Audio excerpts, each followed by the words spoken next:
Hello, folks, and welcome to your weekly show here on Four Lives Had a Dream podcast network. I'm your host this evening, Andrew Stewart, not the one with the English accent.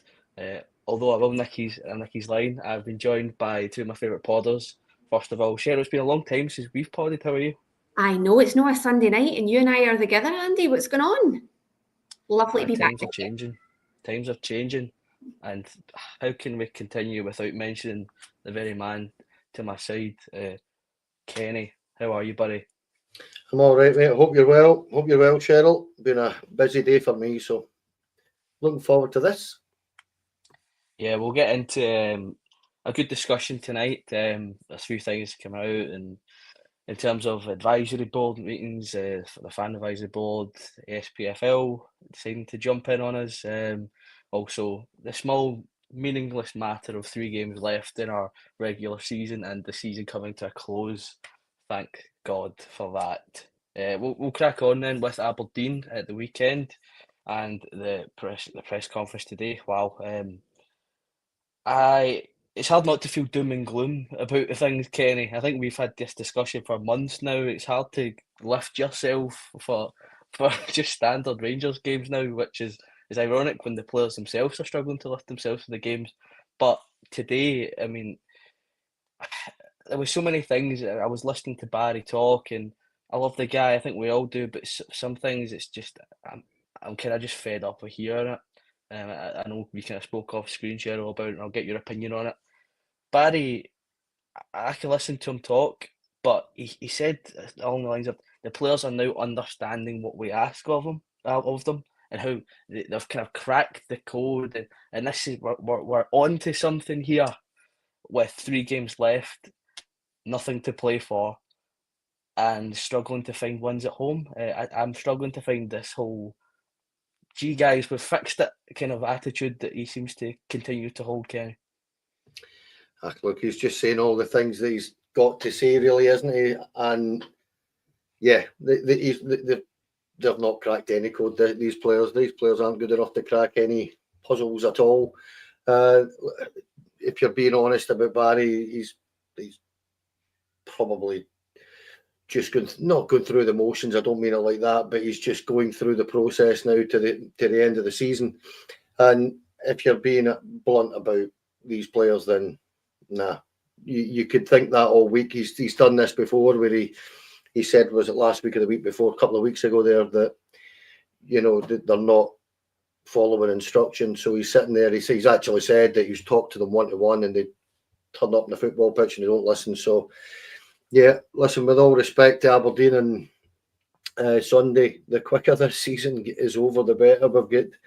We've got left 9 days left, thank goodness, because hopefully from there there'll be a sweeping change at Ibrox and at the football club, and it can't come quick enough.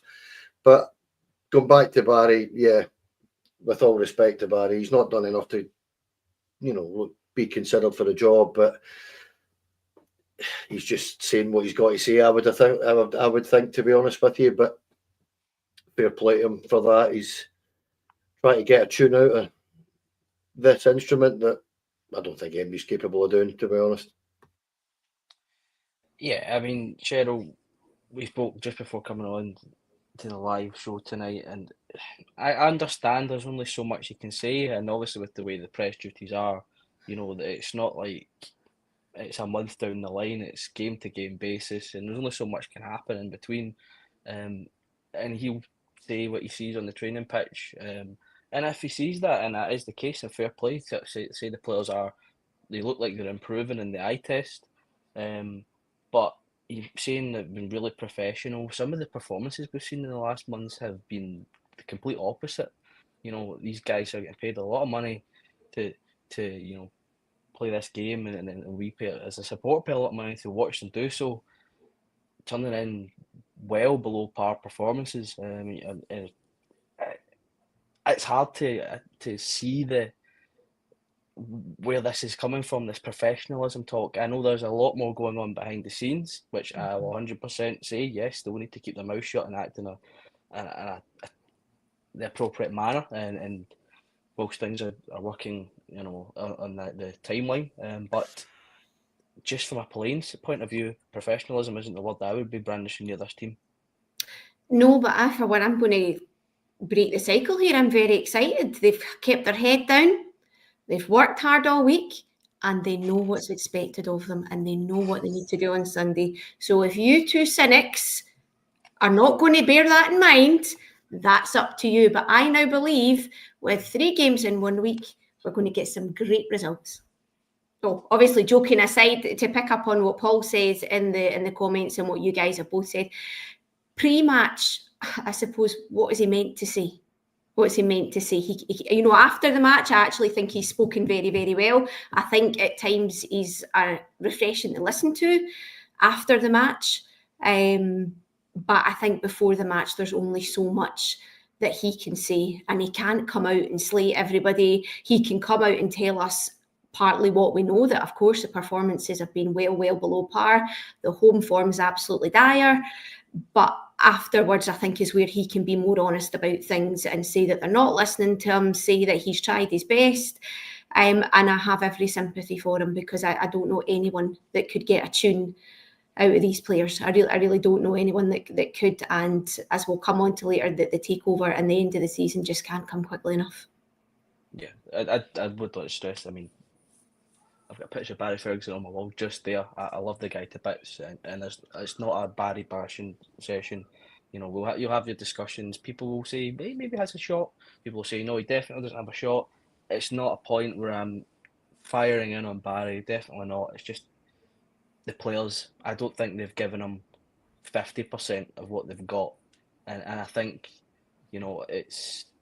we really do need to thank Barry for his time here, because if he were to work something out of this group of players, it would have been a miracle. And he's had some shining lights along the way. But Kenny, the main thing is this home form. We have been god awful at Ibrox. It's we're at the end of the season now, which is a good thing, obviously. But going into the start of the next season, depending on whatever the goal is on that season, home form is a must.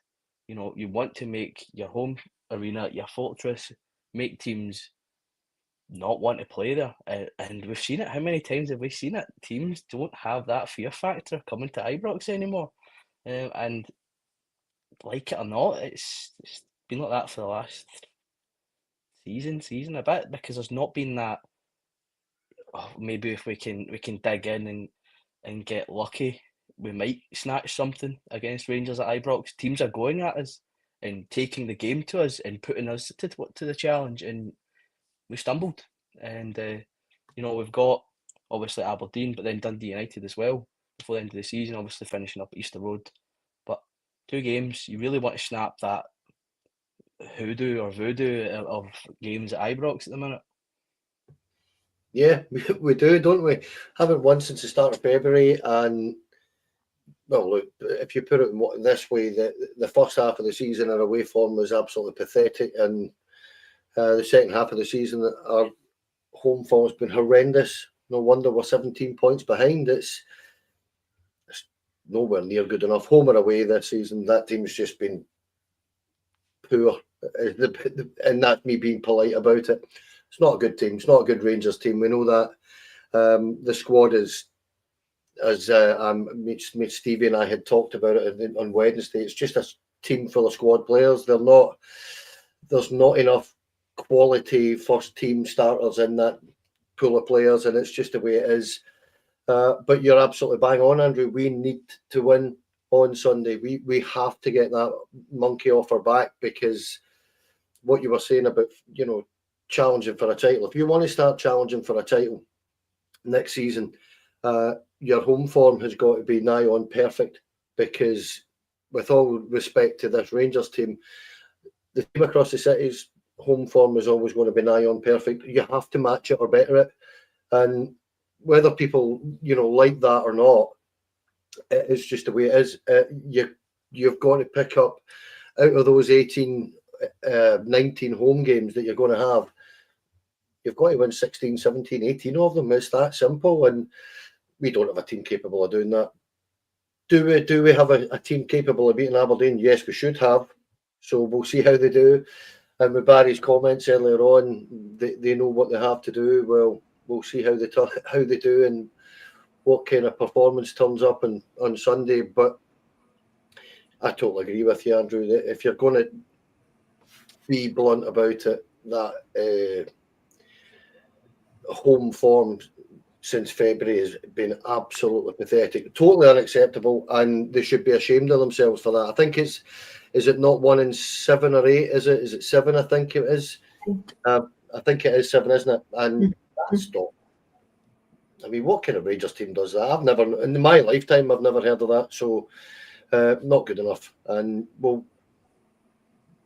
as if Barry's, correct, and he's saying that, they know what they've got to do, then I expect them to go out and do it on Sunday and just put that Aberdeen team to the sword, because with all respect to them, they're a half-decent Aberdeen side, but that's all they are.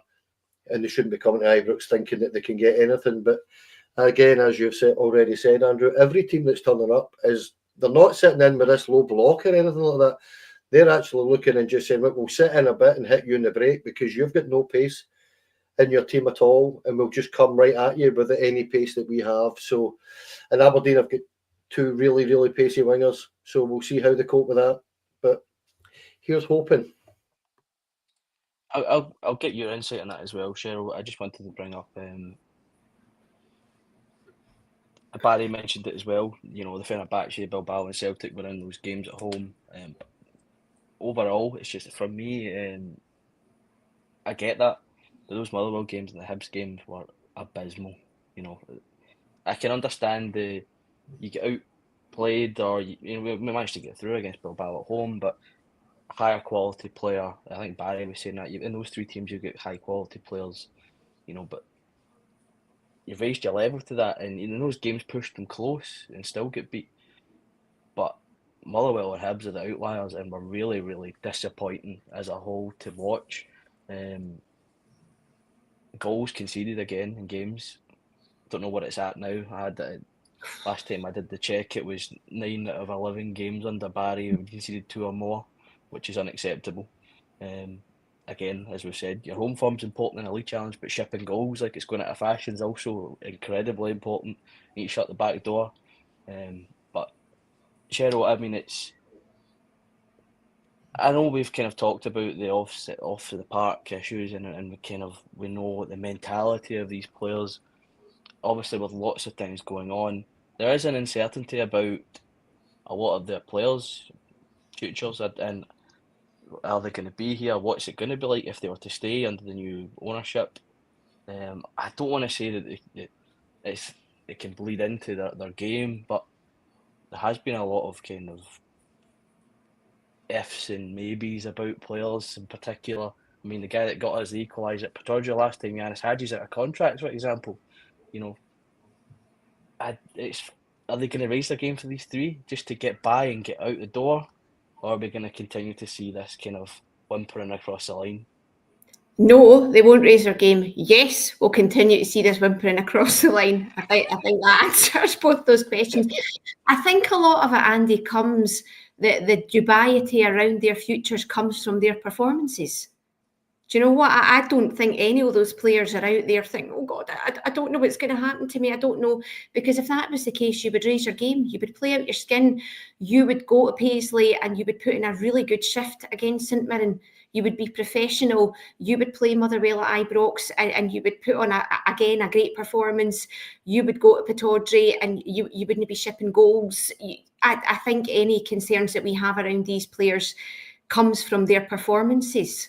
And I don't think any of those players could realistically point. Of course, there's a lot of change going on around the club, but from their performances, what I take is there's probably a lot of players that look like they don't want to be at our club next season. I'm struggling to count on more than 3 or 4 fingers players that I would keep as a result of the heart and the performances that they're putting in. So any kind of dubiety around them comes from them. We've had the manager come out and say as well that they are not listening to what he is saying. And, and kudos and credit to Ferguson, because that's a huge admission to have to come out and say that after a game. But I think it was all that he could say, because they clearly aren't listening to what he's asking to do them.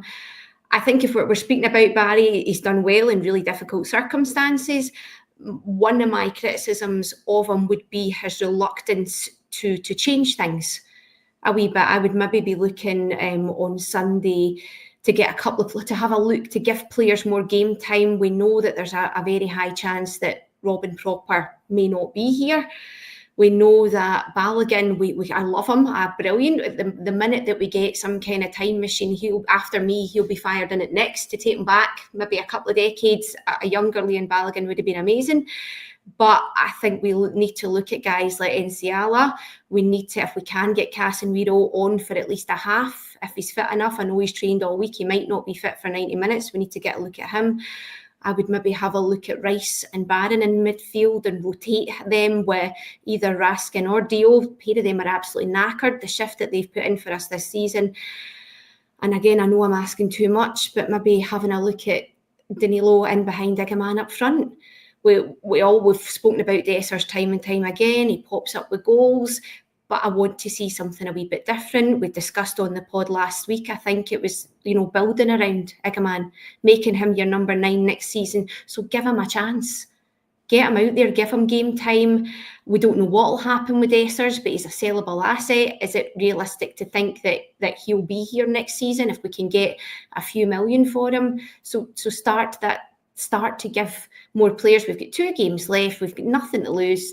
Give players a wee bit more game time. Cortez out on the left, I don't know, he's not been great, but give him at least a half and see if there's anything there that we can build on next season. I know that's I would like to see what people in the comments are thinking about where they see the teams for these next 3 games. I mean, as you said, there's a cluster of names there that we really would. You're at a crossroads. You get cases where a Robin Proper, where it could be one of the last plays at the club. But you've also got an Oscar Cortez, who could be the start of a Rangers career. Obviously, he's had many false starts. But even if your end goal for a player like Cortez is to sell him on, you've committed to a fee. You're going to need to try and recoup it at some point down the line. Same with Danilo. You paid a significant fee for him. You're going to need to try and recoup it down the line if you have a future in mind where he's not at the club. Because if we want to stop ending up having the paying essentially teams to take players off our hands, you need to give these teams out there something to look at to even consider firing and getting in contact with the club and seeing if they can make the finances work, because obviously wages are quite a significant thing. At our club, we decide to go tenfold on doubling down on wages. But we'll fire in with fan advisory board and the links to some of the things he said. We'll start on Tifogate again. This time the SPFL have chimed in, Kenny, but how much of this is an own goal? I think that one of the things we can talk about is the fan advisory board were quite strong in their wording, and by all accounts that they were backing the support's point of view that the club statement was a bit two-footed and rash, potentially, if you want to say that. And basically, just this whole conversation that they may even lead to the fact that the advisory board have said your statement and how two-footed you went in it has led almost to the SPFL. We're just going, well, if you open the door, we may as well go through. And it's an own goal from the club. It's a Terry Butcher against Wraith Rovers right in the top bin own goal. That's what that is. It's ridiculous. I've been on Monday and Wednesday, and I've had my say about this, and I've eviscerated this board for this, and I sit here at the end of the week, and what did they expect the SPFL to do? If you're going to sit and do it, and it's all right then, answering back to the fan advisory board, and fair play to those guys for getting right in about that. I have to say, well done to the guys there. They've been on here before, and they've held them to task for it, which is good. I'm happy about that, because that board, they seem quite how would I put this, and I'll choose my words carefully, but they don't seem to be fully aware of what that Tifo was, for a start. We discussed this before we come on. I think they've just jumped in thinking it was something and thought, how dare they? And, well, what did they expect the SPFL to do? Now, the SPFL with the bottle, I totally understand. That's to be expected. And fair play. You know, the club itself has come out and said they'll try and find out exactly who that is, and the consequences will be brutal to that person. And I just want to say before I crack on that I mentioned strict liability on Monday, and I just want to point out at no point did I ever actually turn around and say that I'm advocating strict liability. I just want to point out that I just thought that in this situation, it might be a bit of a leveler for Rangers, but I don't want strict liability. And I apologise to anybody who thinks that I was having a go at our supporters, because I certainly wasn't. What I meant by it is, let's see if I would just like to see Rangers held to the same standards as everybody else, and not to a higher standard than the entire country. And that'll be the end of that one. But the situation with the Tifo is entirely 100% down to our board. The consequences of it now that the SPFL have turned around and said that they're going to look into it. Well, I think that if Rangers had turned around and said pretty similar to what a number of other clubs have turned around and said in such a circumstance, and turned around and said, well, you do what you do, but we're not getting involved, then the SPFL would have had to have left it alone. But it will be interesting now, because Rangers, if they're going to sit there and protect their own fans, Andrew, Sheryl, they have a body of evidence that's all online of all those things that have happened over the last 10, 15 years in this country. And if the SPFL try to take it any further, then you're going to have to turn around and say, well, if that's the case, why was none of this done? Why were none of the other clubs that are putting banners that are inflammatory, maybe naughty, whatever you want to call it? I'm just not impressed with our board over this at all. And I've already said it, the quicker they're away, the better, because this is the kind of nonsense. I mean, there's that meme, isn't there? That's 1 day, 0 days since the last nonsense for this Rangers board. That's what we're at with this mob. And I don't like being derisory like that when I call them a mob. I just think they're not fit for purpose. And it absolutely does my head in that they are quite prepared to throw their own under a bus while saying nothing about anybody else over and over and over again. And I'm kind of sick of it. So there's my kind of quick take on the update today. What did they expect? Yeah, Sheryl, I know I'd have no issue if it's consistent. It's similar to, the borderline decisions that you see in football, as long as you've got a consistency, no one can say they're being hard done by. But it's just that one, maybe no that one, maybe no that one. We'll pick and we'll choose what gets the main attention and, the kind of spotlight and say this isn't good and we need to stop this, and really putting the clubs under pressure. How many times have we seen it? I don't want to say one rule for one, rule for everybody else, but we have seen it go completely unmentioned. It was a cheeky banner, definitely. Pardon me. There's absolutely no way that it was. We can go. It was a bit naughty, but this is the main thing. It's that, but it's not the first time it's happened. Those kind of borderline ones that kind of go, maybe a wee VAR check on that, but we seem to get caught with it every time. And this is what we're asking for as a support. And I'm happy that the advisory board were quite quick to mention that. Yeah, do you know what? Hats off to them. I think they were really, really impressive. I know sometimes people can be sceptical around fan board representation, but I think they did a great job. I thought they got in there very quickly, and I actually think they spoke really, really well on behalf of all the supporters.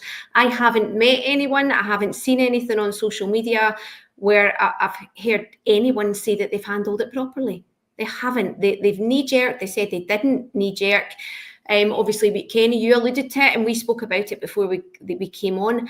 I think there was a lack of knowledge from the people around Rangers about what that tifo was. They said that it was picked up by the police at half-time and they had to move on it very quickly. They didn't have to, they might have had to put out a statement. They didn't have to word it the way that they did. They could have put on a statement saying, we're aware of this investigation, we'll comment when we're aware of all the facts around it. They didn't have to hang us out to dry the way that they did. And that's, I think, what's caused the anger. They've laid down and they've invited everybody to come in and give us a wee bit of a kicking. There's very little said, and it gets tiring sometimes, but there's very little. You don't want to go down that kind of whataboutery line of things, but there's nothing said by the club, and I know that the fan advisory board brought that up as well. The club say very little about banners that are put up against us. Very little about effigies that are hung from stands. We had Know Your Place, Hun Scum. We had the banner up at Aberdeen about your mum's a mattress in Spanish. Nothing said about that. I think the three terms that the board mentioned were threatening, abusive and insulting displays. That display was a bit cheeky. It was a wee bit edgy. It was nothing more than that. And both of the picture, perfectly explainable. The statement, the Star Wars themed, May the 4th, it was perfectly explainable. But all these things, the things that we've been subject to, the insults, the chants, part of that is football, part and parcel of that is rivalry as well. But we need a board that are proactive in standing up for us and standing up against our enemies as well when we're in the face of these things in the way that other clubs are absolutely expert in doing. We'll leave TIFO talk there, as I feel like it needs to be its own kind of side segment in this kind of show. TIFO talk. It's getting ridiculous now. Hopefully this will be the end of it, assuming the SPFL don't come out and slap us with a points deduction as if it matters at this rate. But we'll move on to the other point that kind of came out, the big kind of exclamation mark, which I'll bring it up.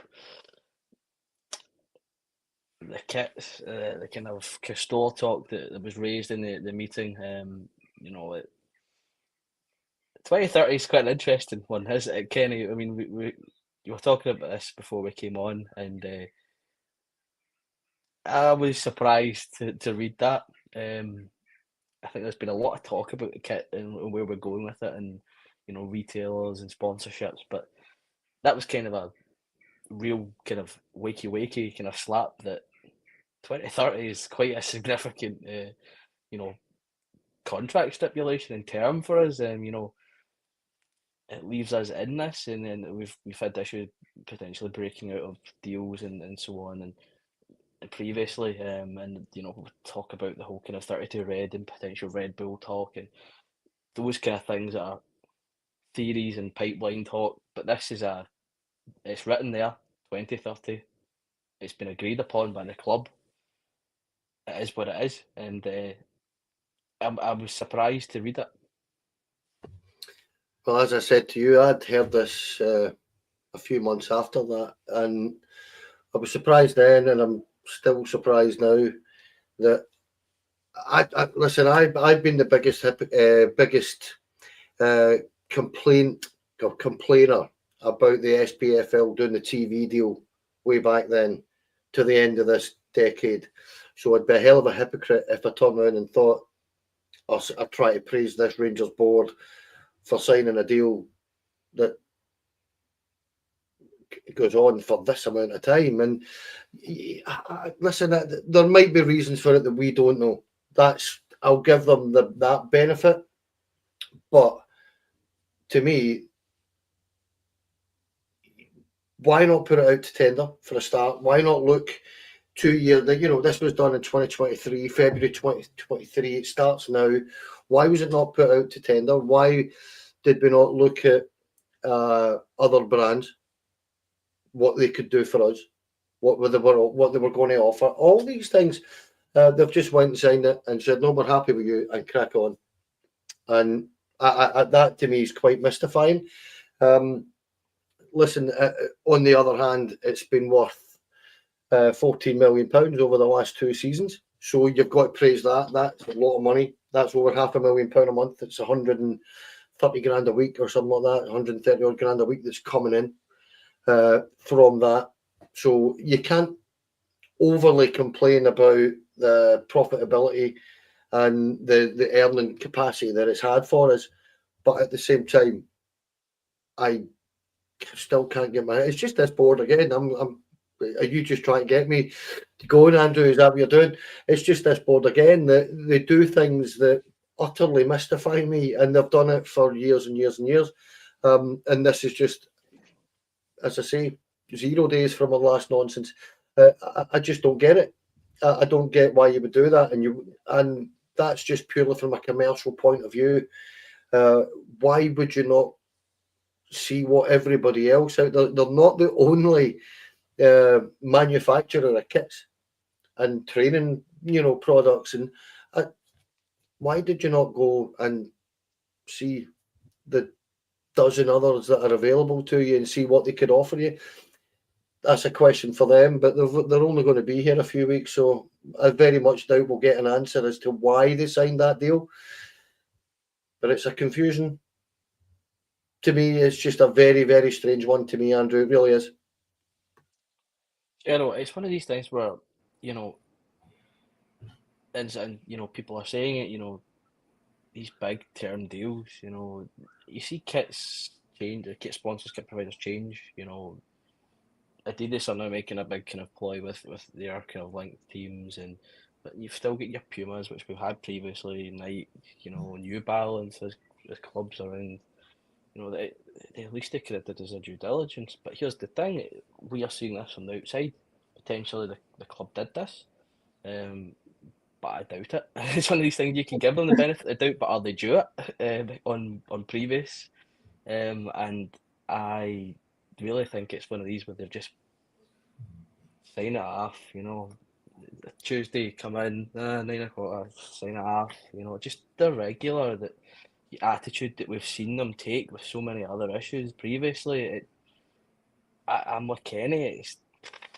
This is just another bullet point in the long list of you could have handled this so much better, you could have handled this so much better, you could handle that so much better, and we're just here again. That being said, obviously the financial element, as Kenny said, is good, and it does certainly help, but it's another one where you're just left scratching your head. Yeah, do you know what I find quite bizarre about it? The fact that it was signed in February 2023 and we're only hearing about it now. I find that quite strange as well, that there was no announcement around it. The only thing I didn't know is around the fact that, their financial input into Edmiston House. I know there was rumours around that as well. I don't know if that's part of it yet.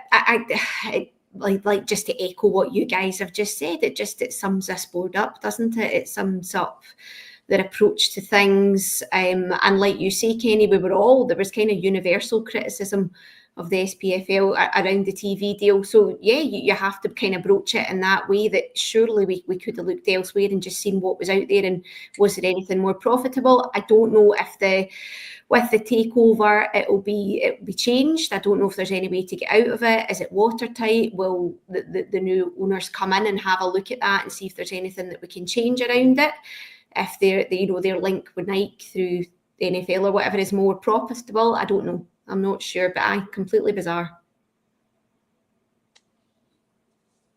I mean, we discussed it and we've seen, there was a lot of talk of Castore continuing on, and that, they may have announced a continuation of the partnership, but I don't remember ever seeing a date or a year attached to it at all. So I think that's more of the big surprise. I mean, would I have been against continuing with Castore for a wee bit, even if there was, I think even the board at some point, I mean, there's been this kind of investment fatigue. Surely they know that somebody or a group of them would be looking to move on at some point. So why commit to such a long-term deal when it could be post of your time at the club and you're leaving it in somebody else's hands, where somebody else could come in with fresh ideas and change it? But we'll see what the take on it from the new ownership when it comes. Andrew, I think it is fair and important to say that it has been very profitable. That is the only kind of slant that I can see where they've actually thought, we were making £2-3 million before, we're making £7 million now. Why not take it when it's there? That's got to be pointed out and be for a bit of parity towards the board here, in the sense that I don't want to come across as if we're just putting the boot in for the sake of it. It is more about the length of it for me that confuses me. The profitability, of it is not to really be questioned. It has been a very successful deal up to now. But why it was signed to the end of the decade, I don't know. Yeah, I think that, as you said, there's no doubting the figures and the facts that are there. But could you freshen it up? That's just one of these things. Could you have looked elsewhere and reevaluated? We do want to be, being forward thinking. We don't want to be stuck in the mud. But that's the long and the short of it. There was a bit of manager paper talk today. Over the weekend, and there's some other names thrown about by the press. There was talk of the names that came out today from the Telegraph. I believe it was Gary O'Neill, obviously Wolves, and Rob Edwards, who was at Luton. But in that, I believe I'd also seen that there was Gerrard and Russell Martin both named in that article, which, as Chris Jack had mentioned, again, top man Chris Jack. This manager, whoever it is, will have no prior kind of experience at the club, which again rules both those two out. Gerrard, ex-manager, Martin, ex-player. So the whole validity of this whole article could be thrown out the window. But you also add in Danny Rowe. It's strange that these managers just seem to pop up again. Kenny, you're obviously getting to this point where there was a bit of talk from Dave King that he doesn't think they're really having this major discussion yet. They're busy in the business side of the ownership change, and the footballing operation is kind of coming along second to that. It's strange how the manager talk just spikes and you get new names chucked in that I don't think any of them really excite me, to be perfectly honest. So it's more of a paper talk in a bad way than a good way. I like a good rumour that's positive for the club, but a rumour like this I'd rather have not read at all, to be perfectly honest.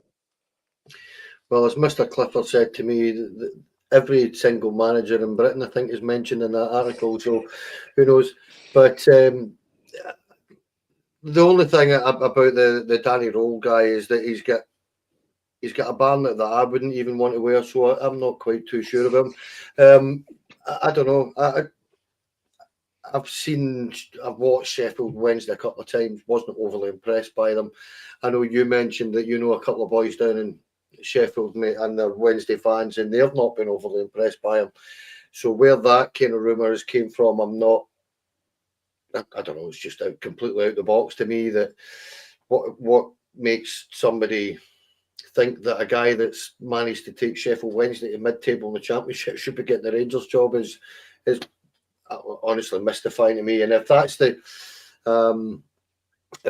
kind of slant that the new owners are taking, they're going to be very disabused of this notion very quickly, because that's not.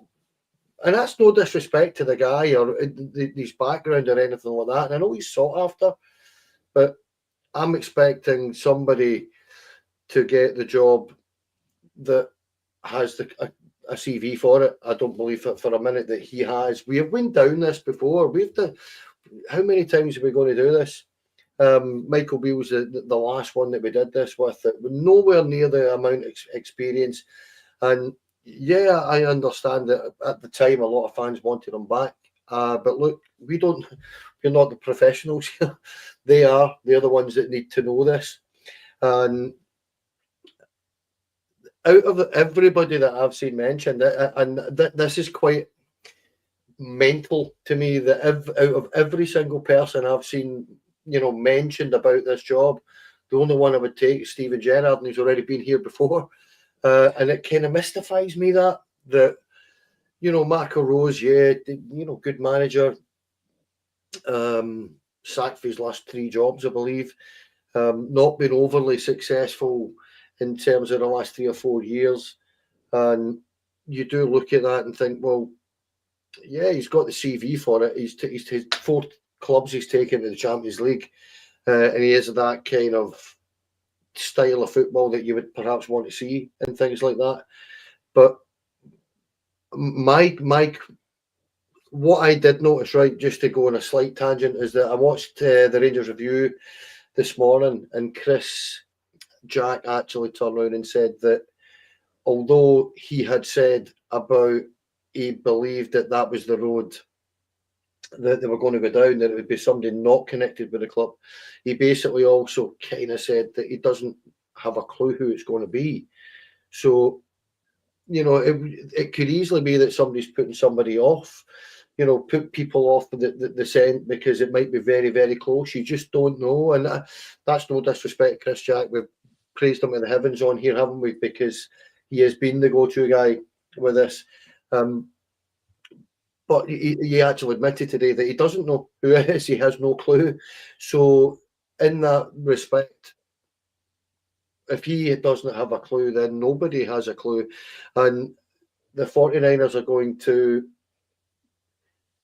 surprise us, whoever it's going to be, because if it's Gerrard, I wouldn't have seen that coming. But if it's somebody completely out the box, that will be very confusing. And I don't really know how I'm going to feel about that if we get a manager that I barely know and things like that. You do feel like, do you need somebody that knows how to break down low blocks in Scottish football? Do you know? Can you, that age-old proverbial, can you do it on a cold Wednesday night in Dingwall? I don't know. So that's kind of the $6 million question here, isn't it? It's, do we need somebody that's a safe pair of hands, or are we going to go quite extrovert and quite long term and expect results by backing the guy right away? It'll be an interesting one. But I'd like to know what you two think about it, actually, because to kind of summarise what I'm thinking is that the only one that I've seen out of them that I really do want to see is Gerrard. I would take Gerrard before any of the rest of them, and I personally don't even know how I feel about that. How I feel about it, if you know what I mean. Yeah, it's completely bizarre, isn't it? I'm not. I loved Steven Gerrard. He hasn't done enough for me since he left. I didn't like the manner in which he left. I know that there was a lot of issues around money, etc. But for me, I wouldn't be upset if he came back, but I would prefer he didn't come back. I think the main thing is we can't, as you said, Kenny, we can't go down experiments anymore. I said it a couple of weeks ago. We did it with Michael Beale. It didn't work. We're not going to get, I would be amazed, till I did laugh at the speculation over Derek McInnes today. And this, I know, I mean, it's just ridiculous. It's never, ever going to happen. But the issue, like you say, Kenny, is we need somebody that gets the bread and butter stuff done in the league. We need that to be our focus. We need to get that in place, and then we need to build on that as the seasons go by. So we need to add our cups. We need to do, the decent run in Europe, but we need to get the bread and butter stuff that gives us that Champions League qualification and restores a wee bit of pride as well to the club. What I wondered, guys, is with Kevin Thirlwell in place, are we maybe starting to look at targets now and getting our ducks lined up in case, we're kind of, because we've got a really short window, Andrew, in terms of the Champions League qualifications, going into that kind of second lot of the qualifications as a result of the athletic club stuff. So are we going to start look at targets before we've actually got a manager in? Because I genuinely don't think anybody knows who we're getting. Like you said, Kenny, it could be anyone. And that's the kind of exciting / worrying thing about it. We really don't have a scoop who's going to be coming in here. So do we have to make the assumption that the people behind the scenes are getting targets set up so that we are good to go as soon as a manager comes in? Because you've got a really, really small window to get the squad ready for the 22nd or 23rd of July for these qualifiers, which are huge. we've seen the impact that not getting through this season had on the rest of the season. So we need to get that ready. We need to get it organised. So hopefully we're doing things behind the scenes so that when a manager comes in, we're good to go. You're spot on. I mean, it's 74 days, is what they said today, and Malmo Champions League qualifier, you put out, changed the landscape of where we were going to spend that summer from all accounts. You know, Joey Veerman so close yet so far.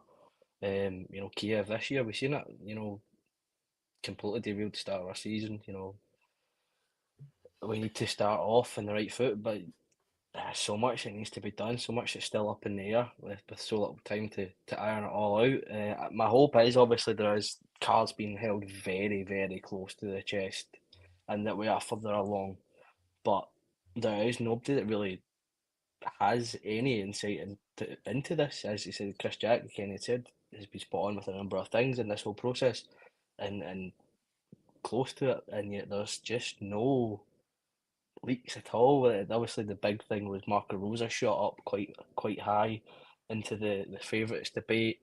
I mean, Danny Rowe fits into that same Red Bull kind of discussion. I mean, that Red Bull obviously has been thrown about with this takeover with the links that the 49ers obviously have and individuals that are in play.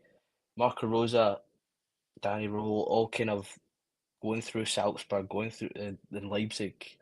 Danny Rowe was assistant in Germany as well. You think Danny Rowe's worked on some decent managers, but he's still quite a young manager, very still raw in the game. Marco Rosa has been out of the game for a wee while. These are gambles, but you know we've seen this style before. We've seen the Beale. He's an up and comer. If we were to go down that avenue, I'd like to know. I would like the club to be having the discussion with and saying, well, why will it work this time? Because it hasn't worked before. We've tried the fancy kind of European tactical style, but it didn't break down Scottish football. You know, a safe pair of hands is where I've been looking for it.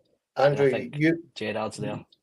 You made a great point the last time you were on, Andrew, where you actually said somebody like Rosa would be good in 2 to 3 years' time, perhaps. That's exactly the type of manager you want. But what we do need at this minute in time is stability and an instant impact.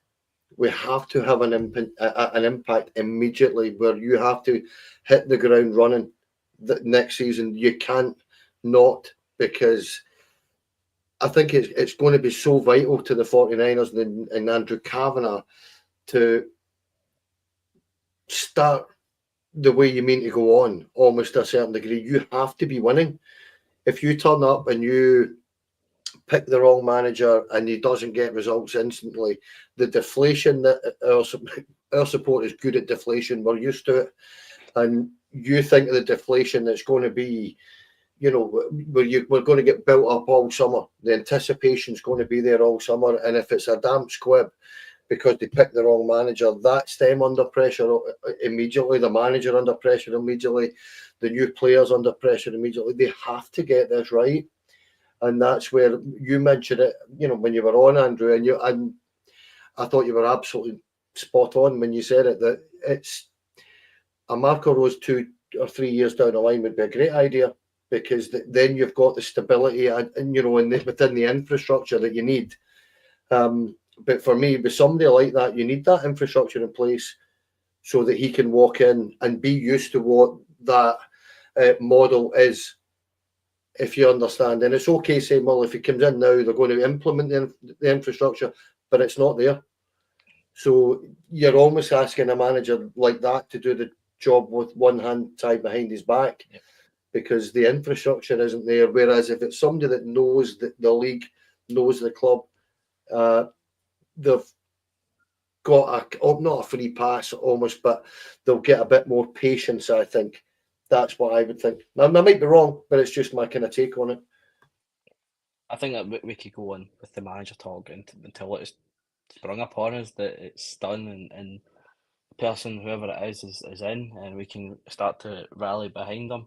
But it's still so far out of the knowledge at the moment, and it's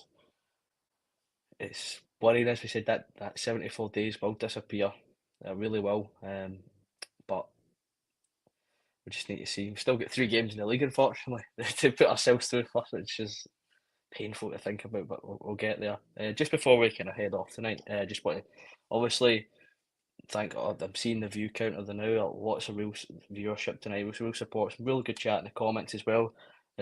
Just want to obviously thank the membership and everyone taking up that option. I'll have you running across the bottom of the screen here as we just kind of thank you obviously for joining the programme.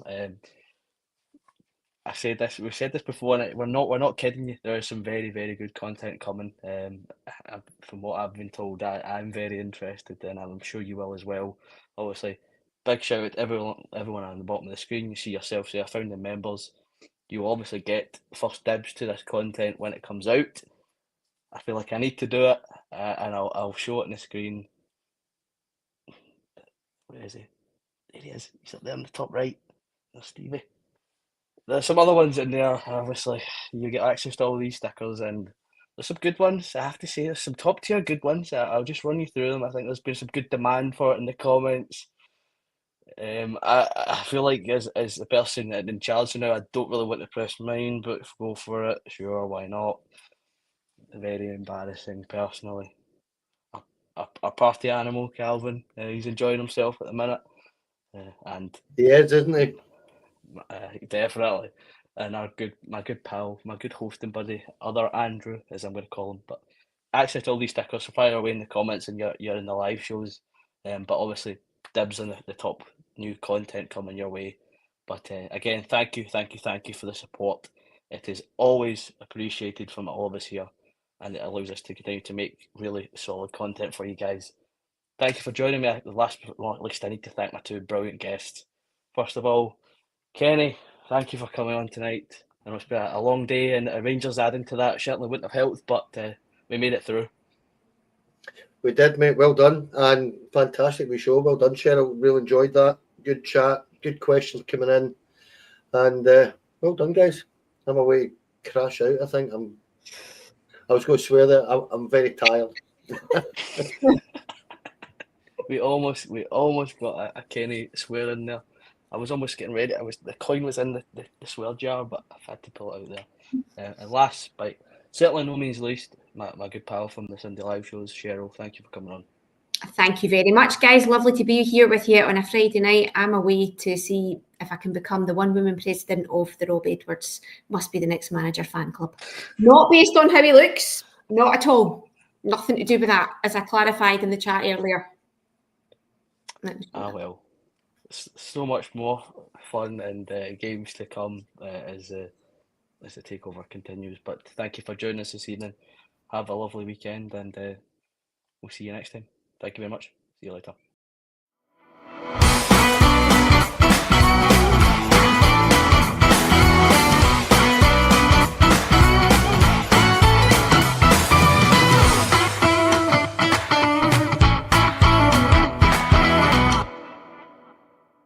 The Four Lads podcast is sponsored by Rhino Express, Clydeview Joinery, Athol Industrial Solutions Limited, and CSD Air Conditioning, in partnership with Black Rooster and Art of Gold. Thank you for listening to or watching the podcast. We hope you enjoyed the show.